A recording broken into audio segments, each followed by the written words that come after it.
Sambhajinagar racecourse नाक्यावरील नागरिकांना गेल्या 1 महिन्यापासून गॅस सिलेंडर मिळालेले नाही। दिवाळी सण कसा साजरा करायचा असा सवाल ते करीत आहेत। गॅस एजन्सीच्या विरोधात आज नागरिकांनी गॅस सिलेंडर घेऊन रास्ता रोको आंदोलन केलं।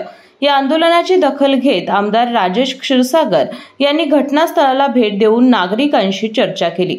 त्यानंतर जिल्हाधिकारी अमोल येडगे आणि जिल्हा पुरवठा अधिकाऱ्यांना फोन करून संबंधित गॅस एजन्सी बंद करून इतर गॅस एजन्सी मार्फत दुपारपर्यंत नागरिकांना गॅस सिलेंडर वितरित करण्याच्या सूचना दिल्या। त्या मालकाची काही चूक असेल तातडीची कारवाई त्यावर करा, अजिबात असल्यानं सोडू नका आणि तातडीने या लोकांना रिलीफ देण्याच्या दृष्टीने काय करायचं मग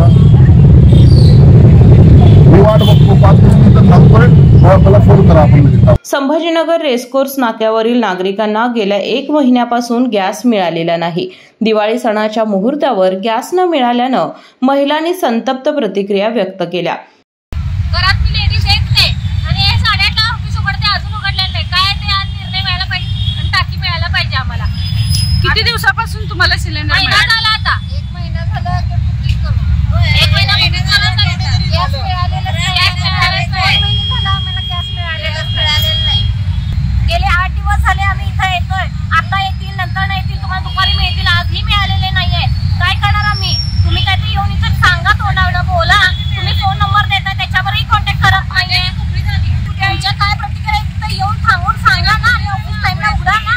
संभाजीनगर रेसकोर्स नाक्यावरील ज्या व्यक्तीने एचपी गॅसची एजन्सी घेतली आहे त्या व्यक्तीने एचपी गॅसचे पैसे न भरल्यानं येथील एजन्सीमध्ये गॅस येत नाही। संतप्त नागरिकांनी दुतर्फा रास्ता रोको केल्यानं प्रवाशांची गैरसोय झाली होती।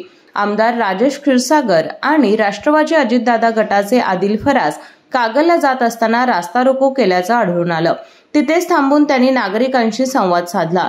त्यानंतर आमदार क्षीरसागर यांनी जिल्हाधिकारी आणि जिल्हा पुरवठा अधिकाऱ्यांना फोन करून संबंधित एजन्सी कोणाची आहे, ते गॅस सिलेंडर वितरण का करीत नाहीत या संदर्भात चर्चा केली। आजच्या आज इतर एजन्सी मार्फत तातडीने संभाजीनगर येथील नागरिकांना गॅस वितरण करण्याच्या सूचना केल्या। त्यानंतर नागरिकांना रास्ता रोको स्थगित करण्याची विनंती केली। त्यानंतर नागरिकांनी रास्ता रोको स्थगित केले, परंतु आम्हाला शनिवारी गॅस मिळाला नाही तर पुन्हा आंदोलन करणार असा इशारा दिला।